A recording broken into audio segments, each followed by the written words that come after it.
This is Bloomberg Businessweek with Carol Massar and Tim Stenovec on Bloomberg Radio. And our next guest is a Bloomberg New Economy Catalyst class of 2022. Now, just a reminder, catalysts are people whose innovations, efforts, and objectives have a genuine shot at changing the world for the better.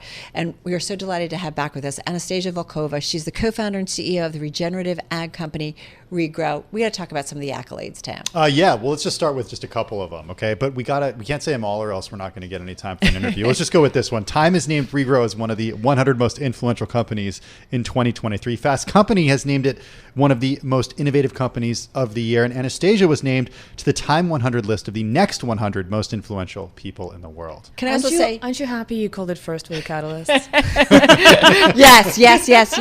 You also have a PhD in visual drone navigation, which I always think is so cool. And I think we talked about it last time. Good to have you back with us. I know you're in for all the You skipped some accolades. I know. But we don't have time for it. We want to talk to her. So talk to us about what's going on this week and what's going on since we last talked to you in April. Yeah, fabulous to be back. Thank you so much for having me. Absolutely. It's wonderful to also see all the momentum in food and agriculture space. I and the industry leaders generally, we believe that it's an industry that can decarbonize the soonest. Are things really changing and things are moving What does momentum mean? What does it look like? Okay, let's look at the most recent pieces. So two California bills passed in legislature, and they are going to mandate climate disclosures for companies over $1 billion in revenue trading in California. There's also a segment for $500 million revenue companies. What does that mean? Well. What do they have to show? It literally means that they need to go and calculate how they are impacting climate in their own emissions as well as their purchased goods and services. So if you are, for example, a food company making food that ends up on the shelf or on the plate, you literally need to be thinking about what are the emissions on farm, because this is where the largest portion of those emissions sits. And by 2027, you will have to declare it, which effectively means that if you start measuring it, you'll start managing it. Mm-hmm. And all of the data that someone like Regrow works on, we're one of the primary sources of the data that they can start understanding their supply chains with and investing in, it powers their decision making. They can tangibly progress towards their net zero and emission reduction goals, of which, as you know, there are plenty. When you say that this is one of the industries that can decarbonize the quickest, are you including animals in this as well? Like, are you including cattle farming? Cattle ranching? That's right. How? All of agriculture. How? I mean, this is like one of the worst things for the environment. It's very subjective, right? So when you start thinking about what are the animals supposed to do versus what we got them to do, how we disaggregated agriculture, whilst in an integrated system, they're actually all very helpful. It's a more circular system.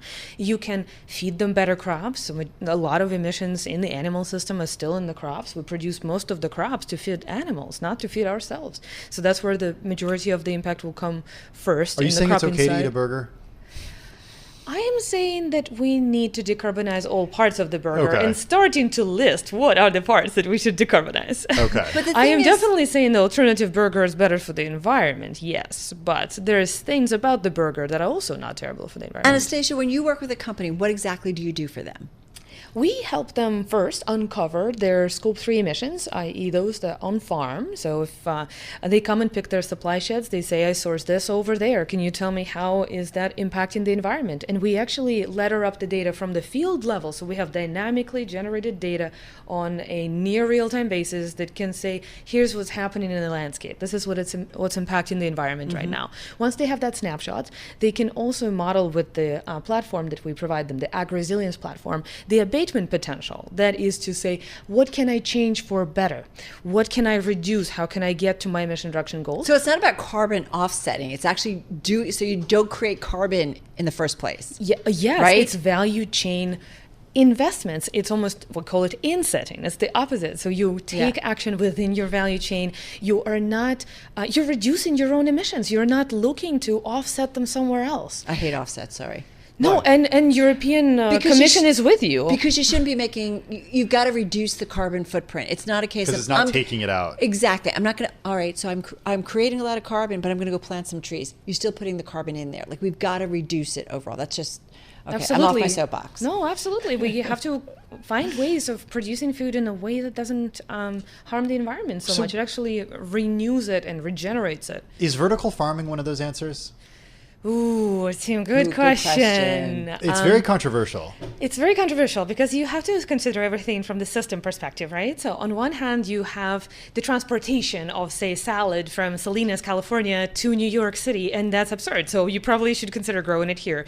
If you recycle some of the resources, if you're able to provide it with the water it needs without drawing more water into that farm over time, okay, great. But you're still looking at a system that largely requires artificial synthetic inputs, fertilizers, and they sustain the system, as opposed to, say, soil out there that, when healthy, sequesters carbon and provides water cleaning, clean air, all of those ecosystem services to us living all around those environments.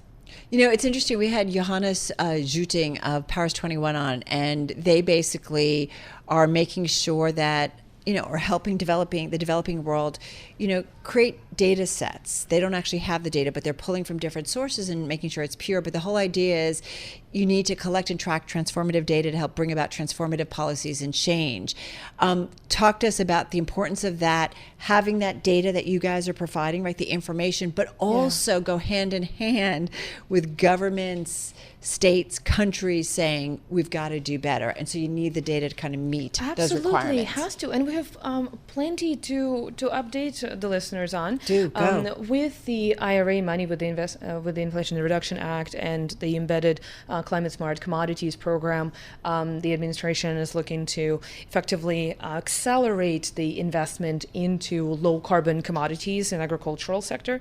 But also they have released recently an initiative specifically focused on the data and the MRV, the monitoring, reporting, and verification of emissions and practices. And they completely go hand in hand. So if we ever want this to be a truly bipartisan issue that is internationally accepted, we need to start looking at the data and not wondering where the money is going on. Because once you are seeing that the money is getting to where it needs to be, why wouldn't you invest more in it? Because you are getting that return you're looking for, but it's the data that needs to tell that story. Talk to us more about this, because I always wonder about incentives here. It's one thing for the state to actually require disclosures like California is doing.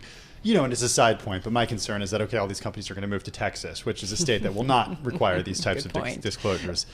Maybe that's a conversation for a different day. Can you really grow almonds, though, in Texas? I mean, you could base your company in Texas instead of basing it. Anyone who trades in Texas, not anyone who's headquartered. Like in California, for the California bill, you just have to be trading in California. You are not headquartered in California. So people won't get around it. I don't think you can move something to Texas and stop trading in one of the largest economies in the world, that is California. Yeah, that's very true. Okay, maybe the lawyers will be busy trying to figure out a way. Maybe. See, hopefully not. So what's going on? But my question is really about is really about data, and where that data comes from and how you measure that data in this day and age. That's right. When you're looking at this type of bill, people are getting concerned that this will actually put more burden on the suppliers, of which farmers is one of the categories in this industry, of course, the primary category. So this data, you don't need to invent more ways to get this data. We already, as Greta Thunberg always says, we already have all the solutions. We just need to actually implement them.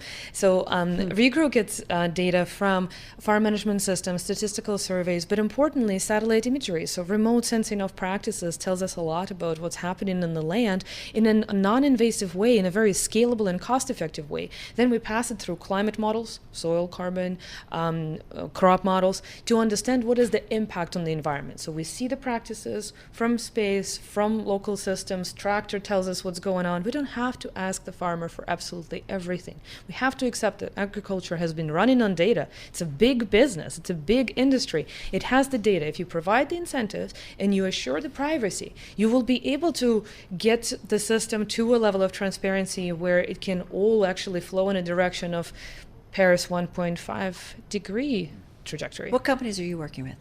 We're working with General Mills, Kellogg, Cargill, folks across the supply chain, from those that provide input to the farmers, trade and aggregate and process the commodities, all the way to those that you pick up their boxes off of supermarket shelves and plates, or Oatly, for example, is another cool one. U.S. only, or is it global? Global. So Yes. everybody's involved in it. So what has changed? You guys have been around, is it 5-6 years? That's right. We're going to be turning 7 this November. So what's changed from when you started? And just got about 30 seconds. Oh, impact has changed, right? 3 years ago, we weren't having this conversation. Absolutely every step you take during not only Climate Week, but generally when you interact with corporates and governments, resilience is at the forefront. For us, we of course have grown in response to that interest from the market, from the policy. And people are changing their practices because of the information they're getting from you. That's correct. People are establishing more ambitious plans. People are able to understand how to invest into the transformation because they can clearly see what the return would be. And importantly, Carol, share the risk with the farmers up front. You're not telling them to do something without knowing what's going to lead to. Can't wait to see what the next 6 years, 7 years hold for you. That's right, till 2030. You're right on. Come back soon. We really appreciate it. Anastasia Volkova. She's co-founder and CEO of Regrow here in studio.